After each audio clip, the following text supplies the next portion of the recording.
సత్యాన్ గారు, స్టాక్ మార్కెట్లో ఒక ప్రొఫెషనల్ ట్రేడర్గా ఎదగాలి అంటే ఏం చేయాలి? ఎలా కష్టపడాలి? ఎటువంటి అలవాట్లను అలవరుచుకోవాలి అంటారు? ఓకే. ఇప్పుడు చాలామంది మొదట్లో ఏముండదు కానీ తర్వాత ఈ ఆలోచన వస్తుంది షేర్ మార్కెట్లో ఉన్న వాళ్ళకి. ఒకరోజు వస్తుంది మార్కెట్, ఒకరోజు పోయిందంటారు, ఒకరోజు పెరిగిందంటారు, ఒకరోజు లాభం వచ్చిందంటారు. అంటే బాగా మేధావులకు కూడా ఇదే క్వశ్చన్. అంటే కొత్తగా జాయిన్ అయిన వాళ్ళందరికీ వచ్చేటటువంటి డౌట్. అయితే ఇది మనము ఎలా అనేదానికి కొన్ని అంటే ఏం చేయాలి, ఎలా చేయాలి? ఫస్ట్ ఎడ్యుకేషన్ ఉండాలి. ఎడ్యుకేషన్ అంటే డిగ్రీనో పీజీనో ఎంత ఎడ్యుకేషన్ ఉంటే అంత ఈజీ అవుతుంది. ఇది కంటెంట్ కానీ సబ్జెక్ట్ కానీ ఒకటి ఎడ్యుకేషన్. ఇక రెండోది ఏంటిది, ఇప్పుడు మాన్యువల్ లేదు, మొత్తం ఆన్లైన్లో వచ్చేసినాయి, సాఫ్ట్వేర్లు వచ్చేసినాయి.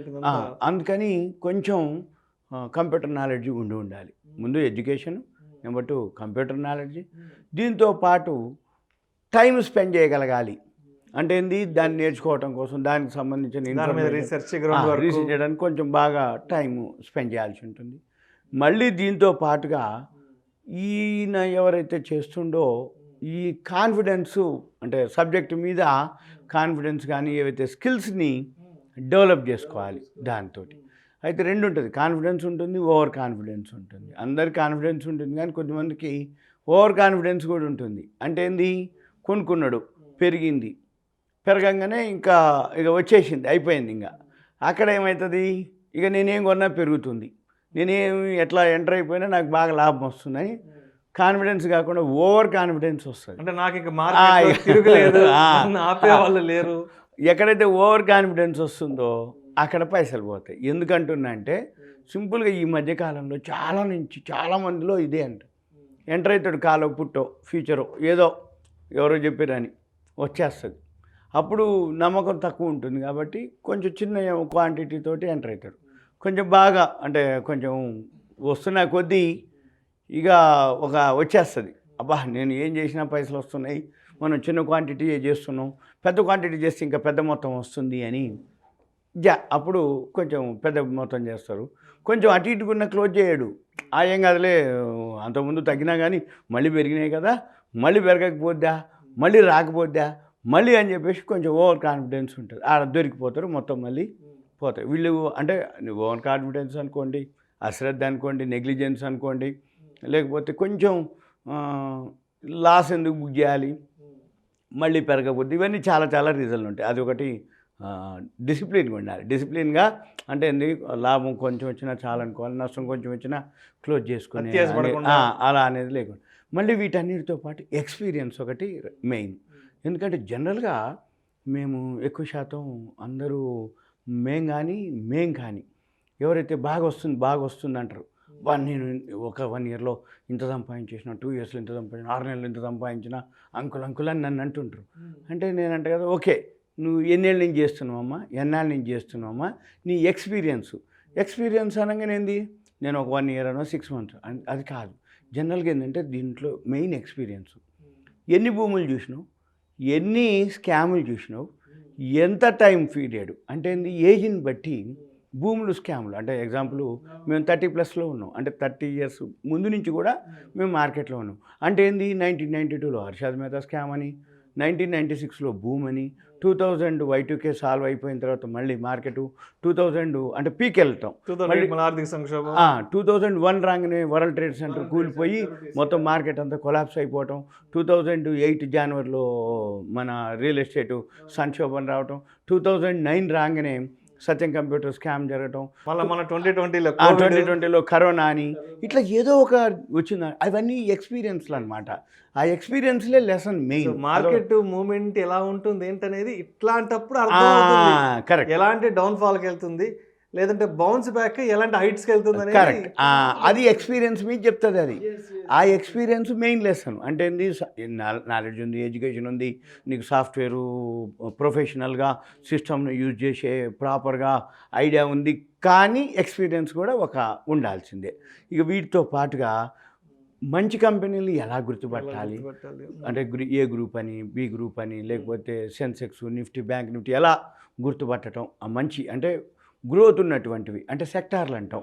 అంటే సపోజ్ ఇప్పుడు గవర్నమెంట్ పాలసీలు ఉంటాయి, గవర్నమెంట్ సబ్సిడీలు ఉంటాయి, గవర్నమెంట్ నుంచి ఏదైతే కొత్త కొత్త సెక్టార్లు అంటే గవర్నమెంట్ ఏం చేస్తుంది, ఇప్పుడు ఎలక్ట్రిక్ వెహికల్స్ లేటెస్ట్గా ఎలక్ట్రిక్ వెహికల్స్ అంటే దానికి సంబంధించిన రిలేటెడ్ ప్రొడక్ట్స్ అంటే బ్యాటరీలు అనుకోండి, ఎలక్ట్రిక్ వెహికల్స్కి సంబంధించిన ట్యాక్స్ బెనిఫిట్స్ అనుకోండి, అవి ఏ కంపెనీలు అంటే 2 వీలర్స్ అనుకోండి, 4 వీలర్స్ అనుకోండి, ఏవి తయారు చేస్తున్నాయి, సోలార్లు అని, లేకపోతే ఇప్పుడు సూపర్ మార్కెట్లు ఉంది, ఇప్పుడు జియో లాంటివి, లేకపోతే టెలికాం 5G ఉంది, ఇట్లా ఏ కంపెనీలు దేంట్లోకి వెళ్తున్నాయి, గవర్నమెంట్ ఎటువంటి రాయితీలు అవన్నీ ఫాలో అవ్వాలి, అవన్నీ మార్కెట్ న్యూస్ అంతా గవర్నమెంట్ ఫాలో అవ్వాలి, అవన్నీ ఫాలో అయ్యి ఏ సెక్టార్కి ఏ షేర్కి ఇవి అప్లికబుల్ అయితే మొమెంటం రాబోతోంది అనేది ఉండాలి, అది ఉండాలి. ఇక తర్వాత దేంట్లో మూమెంట్ ఉంటుంది అంటే లిక్విడిటీ ఉందా లేదా, వాల్యూమ్ ఉందా లేదా, ఇప్పుడు టాటా గ్రూప్ అని, ఆదాని గ్రూప్ అని, రిలయన్స్ గ్రూప్ అని, ఇట్లా ఏవైతే సెక్టార్లు ఉంటాయి, సెక్టార్లు కాదు గ్రూపులు అంటే ఏంది, అంటే ఆదాని అంటే వాళ్ళ గ్రూప్ ఆఫ్ కంపెనీస్ వాళ్ళ నెట్వర్క్లో ఉన్న కంపెనీస్ ఉన్నాయని అట్లా అవి అబ్జర్వ్ చేయగలగాలి. తర్వాత అప్ టు డేట్ ఉండాలి వీళ్ళు. అప్ టు డేట్ అంటే ఏంది, న్యూస్ కానీ, ఛానల్స్, పేపర్లు, మ్యాగజైన్లు, వెబ్సైట్లు, ఎప్పటికప్పుడు ఏదైతే లోకల్గా ఎలాంటి హ్యాపెనింగ్స్, నేషనల్ వైడ్ ఎలాంటి కూడా అప్డేట్ ఉండాలి, ఇంటర్నేషనల్గా ఎటువంటి రైట్ ఎటువంటి పరిస్థితులు ఉన్నాయి, వరల్డ్ మార్కెట్స్ ఎలా ఉన్నాయి, ఏషియన్ మార్కెట్లు, యూరోపియన్ మార్కెట్లు, యూకే మార్కెట్లు, అవన్నీ ఏమవుతున్నాయి, డాలర్ ఏమవుతుంది, రూపీ ఏమవుతుంది, ఎక్స్పోర్ట్స్ ఏమవుతున్నాయి, ఇంపోర్ట్స్ ఏమవుతున్నాయి, ఫారిన్ కరెన్సీ, ఫారిన్ రిజర్వ్లు, ఫారిన్ ఎక్స్చేంజ్ నిల్వలు, ఇవన్నీ మనం అంటే ఎకానమీకి సంబంధించిన న్యూస్ అప్డేట్స్ రెగ్యులర్ గా ఉండాలి, చేసుకుంటూ ఉండాలి. పేపర్లు, మ్యాగజైన్, మన ఆర్థిక వ్యవస్థ ఎలా ఉంది, ప్రపంచ ఆర్థిక వ్యవస్థ ఎలా ఉంది, దేశాలతో మన దేశం సాగిస్తున్న సత్సంబంధాలు కానీ, ఇన్ఫ్లేషన్ అంటే వడ్డీ రేట్లు పెరుగుతున్నాయని, ఇన్ఫ్లేషన్ పెరుగుతుందని, ఎకానమీ పోయిందని, జీడిపిలు, ఐఐపీలు, ఇవన్నీ కూడా మనం ఫాలో అవ్వాల్సి ఉంటుంది. మళ్ళీ వీటితో పాటుగా మనం కూడా మనకంటూ ఒక ఓన్గా ఒక ప్లాన్ చేసుకోవాలి. అంటే మనం ట్రేడింగ్ ఎలా చేయాలి, ఏం చేయాలి, ఎంతవరకు రిస్క్ తీసుకోవాలి.